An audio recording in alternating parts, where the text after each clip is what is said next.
Jadi kalau Anda sholat kok masih sering salah, dan saya yakin semua orang juga gitu, kalau nggak nabi, nggak wali itu ada ya kesalahan-kesalahan yang tidak fatal-fatal banget, karena ada kebaikan yang Anda lakukan, yaitu ketika Anda dipanggil, Anda istijabah, Anda mengiyakan dengan menghadap.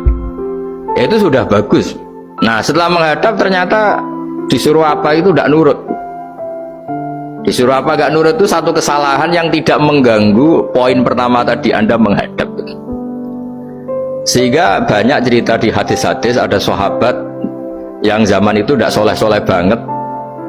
Zaman itu ketika Nabi, saya ini mau sholat ya Rasulullah, tapi jangan diminta berhenti dari begini-begini. Beliau menyebutkan sekian kemungkaran sahabat tadi.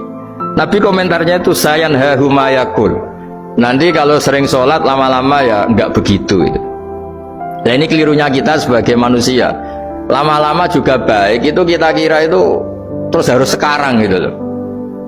Nah, itu keliru. Harus sekarang itu keliru. Bisa saja kita ini setiap sholat pasti sudah ditulis Allah nanti itu mati baik. Delala nanti habis asar sebelum kita maksiat sudah mati, habis sisa sebelum kita maksiat lagi sudah mati. Jadi barokahnya sholat itu ada waktu yang potensi ya, potensi sholat itu akhir kenangan kita, sholat itu identitas kita, sholat itu status kita. Nah, karena kita sholat itu pakai niat, niat itu komitmen.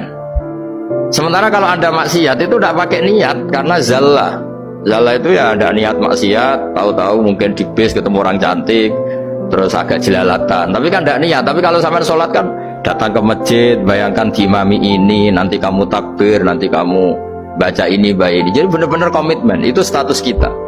Kata Said Zabidi disebut mautinuhu wa haqiqatuh. Baiknya umat Islam itu kalau taat itu mautinu, itu alamat resminya, itu statusnya, kata Said Zabidi. Tapi kalau dia maksiat itu zallah itu kepleset. Jadi tidak pernah jadi status kita. Semoga semua maksiat kita ini tidak status tapi zallah.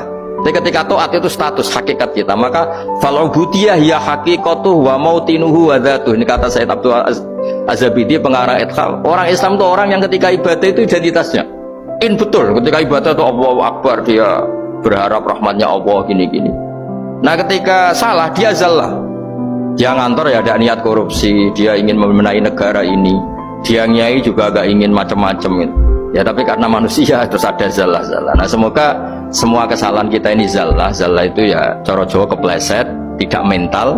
Dan semua kebaikan kita ini mental, yaitu kebaikan yang jadi tempat kita, identitas kita, haqiqatu wa mautinuhu wa dzatuh. Tapi jangan pernah berpikir kalau apa artinya sholat kalau kita masih melakukan kemungkaran, itu salah besar.